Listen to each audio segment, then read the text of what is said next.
Take a look around. 25th anniversary of the Dairy Business Association. Here we are at the KI Center, downtown Green Bay, for the annual Dairy Strong Conference.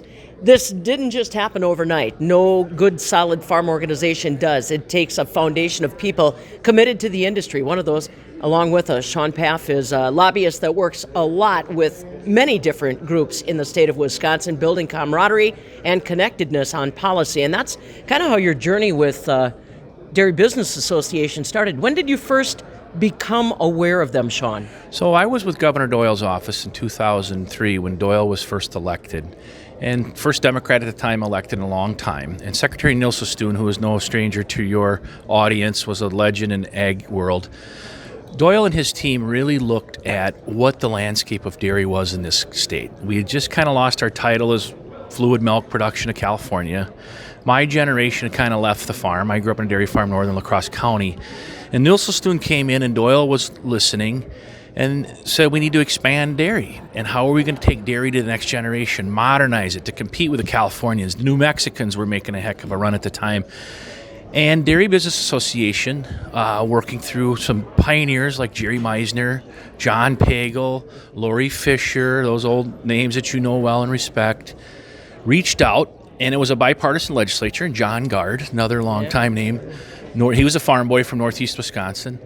And they decided to work to find siting and expand siting. And how are we going to take Wisconsin from kind of our red barn, the barn I grew up in, which is a great way of growing up, to the next level to compete. And so it was this perfect storm. I was an aide in the governor's office who had the agriculture background and interest, and it started from there. And my journey's continued for almost 20 plus years with DBA. You know, you cited some of the legends of Wisconsin dairy and how they helped build that foundation. Early conversation, Shawn, siting was obviously a major part of the conversation, but what other dynamics did Dairy Business Association start bringing together? Sure. So they brought in the need for Wisconsin to continue to build on its brand. We've worked for more than 100 years in the state on dairy brand. Babcock test, UW-Madison, alfalfa, processing sector. That was really tenuous at the time because, as you know, late 90s, early 2000s, where was Wisconsin going to go? The state and the world were watching us. And here you had these multi-generational leaders who are a generation ahead of me, or my father's era, or a little younger, said, we got to buckle down and bring the next generation home. So the irony 25 years later is you see many of those original folks as kids on these boards now. Josh Meisner, Jamie, John Pagel's daughter, leading these organizations. So it was that generational change. And one of the things I've always loved about this organization, and why I've been so proud to advocate for it at the state level and some at the federal level, is you walk into those modern dairies now and you see what the barn looked like in the 20s, the 50s, and we built the stanchion extension in the 70s. I remember those days in the 80s of switching cows. And then you see this progression. But it was the Dairy Business Association hitting the right sweet spot in a political environment that was both sides of the aisle were open to listen, where they created this siting law. It wasn't easy, but it really took it to the next level. 25 years later, as you said, it's not easy. Counsel to not only current board members of Dairy Business Association, but maybe that next generation that has the passion for the industry, but feels policy may be precarious. Counsel them.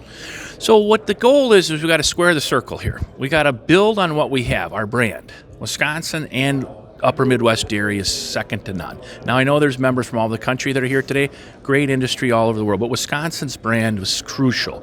So we built on that brand. We had that multi-generational family. We have the research, but we had to have the commitment to educate our non-farmer friends.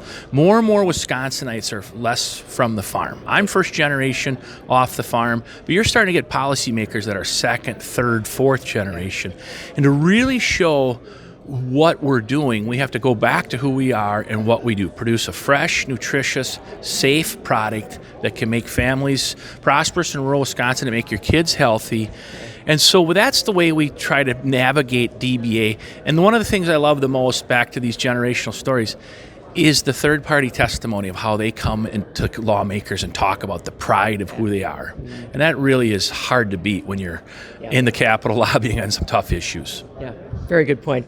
Stories, they matter. That's what we're sharing here at the 2025 Dairy Strong Conference. Shawn Pfaff along with us, who's been advocating for those very same stories at the state, capital, and federal scene for more than 2 decades.